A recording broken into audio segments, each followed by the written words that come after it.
আজকে আবারও খুব সুন্দর একটি দিনের সূচনা করছি। নমস্কার, আমি হিমাদ্রি। কিন্তু আজকের দিনটা অন্যান্য দিনের তুলনায় একটু আলাদা। কারণ আমার দাদা আজকে আমাকে রাখতে যাচ্ছে। আজকের ওয়েদারটা দেখুন, এত গরম, প্যাচপ্যাচা একটা গরম। বাইরে তো লোকজন নাই। আর আজকে মনে হচ্ছে গাড়ি একটু কম চলছে। বাইরেটা একদম ফাঁকা। তবে যাই হোক, যতই গরম করুক না কেন, কাজে কিন্তু যেতেই হবে। ঠিক 10:30টায় দাদা আমাকে আমার লোকেশনে নামিয়ে দিয়ে সে চলে গেল, কারণ তার রয়েছে এক্সাম। ওহ, বলাই হয়নি না আমি কোথায় যাচ্ছি।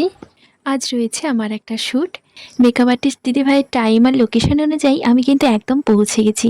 টাইমের অনেক আগে আমি পৌঁছে গেছি, সেই জন্য এখন নিচ্ছি আমি রেস্ট। দিদিভাই, আমি আসা মাত্রই দিদিভাই আমাকে জিজ্ঞেস করলো, তুমি কি খাবে, কোল্ড ড্রিঙ্ক খাবে না জুস খাবে?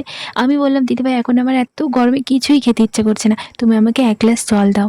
তখন দিদিভাই আমাকে জল দিয়ে গেল, আর আমি জল খেয়ে একটু রেস্ট নিই। তারপর শুরু হবে মেকআপ। আজকে কিন্তু রয়েছে আউটডোর শ্যুট। বেশ কিছুক্ষণ রেস্ট নেবার পর আজকের লুক অনুযায়ী আমাকে ড্রেস পরিয়ে দেওয়া হলো। আজকে কিন্তু ভীষণ সিম্পল অ্যান্ড স্যাটেল লুক হবে।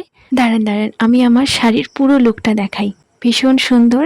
দুটো শাড়ি বের করা হয়েছিল, তার মধ্যে থেকে এই শাড়িটার উপর বেশি মন যাচ্ছিল সবার, সেজন্য এই শাড়িটাকেই চুজ করা হলো। আজকের লুক অনুযায়ী শাড়িটা একদম পারফেক্ট। এবার শুরু হবে মেকআপ। চলুন মেকআপ করে দেখা হচ্ছে।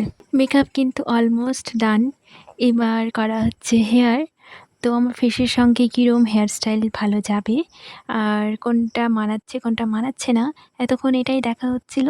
অনেক কিছু করার পর একটা ফাইনাল করা হলো। এরই মাঝে হয়ে গেল আমাদের লাঞ্চ টাইম। চলুন লাঞ্চ করে ফাইনাল লুক দেখাচ্ছি। টানটানা, একদম অলমোস্ট সব কিছু ডান। এবার আমরা বেরোবো আউটডোর শ্যুটে।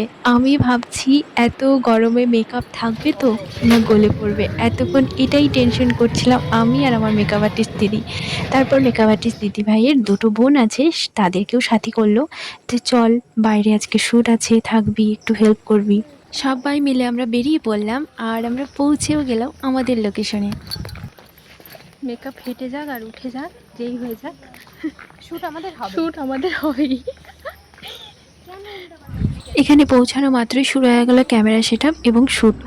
মানে যত তাড়াতাড়ি শ্যুট আমরা শেষ করতে পারবো ততই কিন্তু আমাদের জন্য ভালো। বিশেষ করে আমার জন্য ভালো। কেন জানেন তো, যখন আমরা বাড়ি থেকে বেরোই তখন আবার মাথায় টেনশন থাকে আবার টাইম মতো বাড়ি পৌঁছাতে পারবো কি না। সেজন্য টাইমলি কাজটা শেষ করতে পারলে টাইমলি কিন্তু বাড়ি পৌঁছানো যায়। যতক্ষণ ধরে সানশাইন পাওয়া গেছে ততক্ষণ মন ভরে ছবি ভিডিও করে নেওয়া হয়েছে। এবার কিন্তু সূর্যি মামা টাটা করে দিয়েছে, তাই আমরাও এবার বাড়ি ফিরছি। আর দেখুন এইদিকে কতজন, একটা শ্যুট কমপ্লিট করতে কতজন আমরা এসেছি। এই ছিল আজকের লোকেশন। এখন কিন্তু অন্ধকার নেমে এসেছে। ছোট ছোট ভাই বোনগুলো ওরা যাচ্ছিল টিউশনে, এখানে শ্যুট হচ্ছে দেখে ওরাও কিন্তু চলে এসেছে।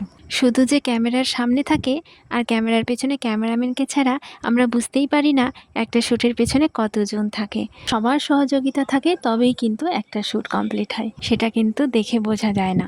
স্টুডিওতে পৌঁছে আমি সব কিছু চেঞ্জ করে ফেলেছি। এবার আমি তাড়াহুড়ো করে বেরোচ্ছি, কারণ দাদা চলে এসেছে। আমরা বেরিয়েই সবার প্রথমে গেলাম একটা পিৎজার দোকানে। আর এই হলো আমার দাদা। যেহেতু দাদা আমাকে আজকে দিয়ে গেল, আবার নিয়ে যাচ্ছে, সেই জন্য আজকে আমার কোনো হেডেক নাই। তাহলে চলুন আজকের মতো এখানেই, আবার দেখা হবে, টাটা।